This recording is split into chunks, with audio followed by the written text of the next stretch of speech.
लूका की इंजील 23वां बाब। पिलातुस के सामने। फिर उनकी सारी जमात उठकर उसे पिलातुस के पास ले गई और उन्होंने उस पर इल्जाम लगाना शुरू किया कि इसे हमने अपनी कौम को बहकाते और कैसर को खराज देने से मना करते और अपने आप को मसीह बादशाह कहते पाया। पिलातुस ने उससे पूछा, क्या तू यहूदियों का बादशाह है? उसने उसके जवाब में कहा, तू खुद कहता है। पिलातुस ने सरदार काहनों और आम लोगों से कहा, मैं इस शख्स में कुछ कसूर नहीं पाता। मगर वो और भी जोर देकर कहने लगे कि ये तमाम यहूदिया में बल्कि गलील से लेकर यहां तक लोगों को सिखा सिखा कर उभारता है। हेरोदीस के सामने। ये सुनकर पिलातुस ने पूछा, क्या ये आदमी गलीली है? और ये मालूम करके कि हेरोदीस की अमलदारी का है, उसे हेरोदीस के पास भेजा, क्योंकि वो भी उन दिनों यरूशलेम में था। हेरोदीस यस्सु को देखकर बहुत खुश हुआ, क्योंकि वो मुद्दत से उसे देखने का मुश्ताक था, इसलिए कि उसने उसका हाल सुना था और उसका कोई मोजज़ा देखने का उम्मीदवार था। और वो उससे बहुतेरी बातें पूछता रहा, मगर उसने उसे कुछ जवाब न दिया। और सरदार काहिन और फकीह खड़े हुए जोर शोर से उस पर इल्जाम लगाते रहे। फिर हेरोदीस ने अपने सिपाहियों समेत उसे जलील किया और ठट्ठों में उड़ाया और चमकदार पोशाक पहनाकर उसको पिलातुस के पास वापस भेजा। और उसी दिन हेरोदीस और पिलातुस आपस में दोस्त हो गए, क्योंकि पहले उनमें दुश्मनी थी। सजाई मौत का हुक्म। फिर पिलातुस ने सरदार काहिनों और सरदारों और आम लोगों को जमा करके उनसे कहा कि तुम इस शख्स को लोगों को बहकाने वाला ठहराकर मेरे पास लाए हो, और देखो, मैंने तुम्हारे सामने ही उसकी तहकीकात की। मगर जिन बातों का इल्जाम तुम उस पर लगाते हो, उनकी निस्बत ना मैंने उसमें कुछ कसूर पाया, न हेरोदीस ने, क्योंकि उसने उसे हमारे पास वापस भेजा है। और देखो, उससे कोई ऐसा फेल सरजद नहीं हुआ जिससे वो कत्ल के लायक ठहरता। बस मैं उसको पिटवा कर छोड़े देता हूं। उसे हर ईद में जरूर था कि किसी को उनकी खातिर छोड़ दे। वो सब मिलकर चिल्ला उठे कि इसे ले जा और हमारी खातिर बराबा को छोड़ दे। ये किसी बगावत के बायस जो शहर में हुई थी और खून करने के सबब से कैद में डाला गया था। मगर पिलातुस ने यस्सु को छोड़ने के इरादे से फिर उनसे कहा, लेकिन वो चिल्ला कर कहने लगे कि इसको मसलूब कर, मसलूब। उसने तीसरी बार उनसे कहा, क्यों? इसने क्या बुराई की है? मैंने इसमें कत्ल की कोई वजह नहीं पाई। बस मैं इसे पिटवा कर छोड़े देता हूं। मगर वो चिल्ला चिल्ला कर सर होते रहे कि वो मसलूब किया जाए, और उनका चिल्लाना कारगर हुआ। बस पिलातुस ने हुक्म दिया कि उनकी दरखास्त के मुआफिक हो, और जो शख्स बगावत और खून करने के सबब से कैद में पड़ा था और जिसे उन्होंने मांगा था, उसे छोड़ दिया, मगर यस्सु को उनकी मर्जी के मुआफिक सिपाहियों के हवाले किया। तस्लीब।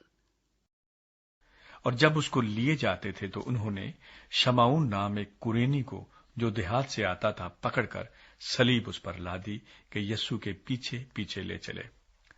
और लोगों की एक बड़ी भीड़ और बहुत सी औरतें जो उसके वास्ते रोती पीटती थीं, उसके पीछे पीछे चली। यस्सु ने उनकी तरफ फिरकर कहा, ऐ यरूशलेम की बेटियों, मेरे लिए ना रो, बल्कि अपने और अपने बच्चों के लिए रो। क्योंकि देखो, वो दिन आते हैं जिनमें कहेंगे, मुबारक हैं बांझें और वो रहम जो बार बार न हुए, और वो छातियां जिन्होंने दूध न पिलाया।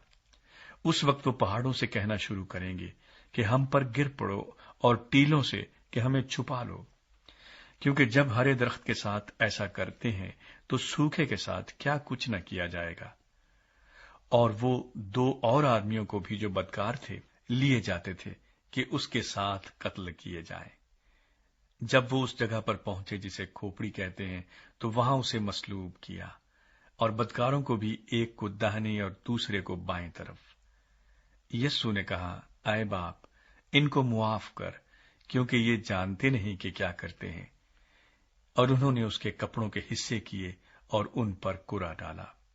और लोग खड़े देख रहे थे اور सरदार भी ठट्ठे मार मार कर कहते थे कि इसने औरों को बचाया, अगर ये खुदा का मसीह और उसका बरगुजीदा है तो अपने आप को बचाए। सिपाहियों ने भी पास आकर और सिरका पेश करके उस पर ठट्ठा मारा और कहा कि अगर तू यहूदियों का बादशाह है तो अपने आप को बचा। और एक नविश्ता भी उसके ऊपर लगाया गया था कि ये यहूदियों का बादशाह है।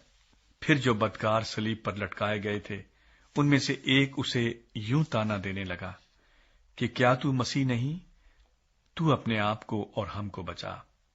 मगर दूसरे ने उसे झिड़क कर जवाब दिया कि क्या तू खुदा से भी नहीं डरता, हालांकि उसी सजा में गिरफ्तार है। और हमारी सजा तो वाजिबी है, क्योंकि अपने कामों का बदला पा रहे हैं, लेकिन इसने कोई बेजा काम नहीं किया। फिर उसने कहा, ऐ यसू, जब तू अपनी बादशाही में आए तो मुझे याद करना। उसने उससे कहा, मैं तुझसे सच कहता हूं कि आज ही तू मेरे साथ फिरदौस में होगा।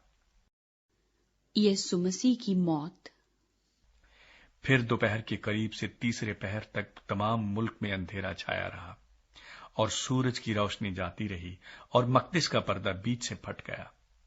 फिर यीशु ने बड़ी आवाज से पुकार कर कहा, आए बाप, मैं अपनी रूह तेरे हाथों में सौंपता हूं। और ये कहकर दम दे दिया।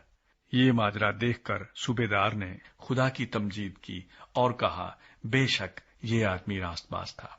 और जितने लोग इस नजारे को आए थे, ये माजरा देखकर छाती पीटते हुए लौट गए। और उसके सब जान पहचान और वो औरतें जो गलील से उसके साथ आई थीं, दूर खड़ी ये बातें देख रही थीं। यीशु मसीह का कफन दफन।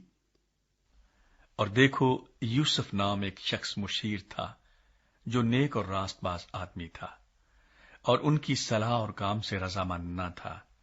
ये यहूदियों के शहर अरमतिया का बाशिंदा और खुदा की बादशाही का मुंतजिर था।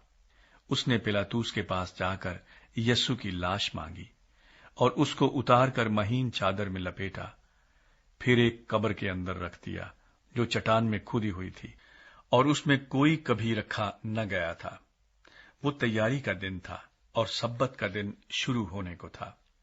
और उन औरतों ने जो उसके साथ गलील से आई थीं, पीछे पीछे जाकर उस कब्र को देखा और ये भी कि उसकी लाश किस तरह रखी गई, और लौटकर खुशबूदार चीजें और इत्र तैयार किया।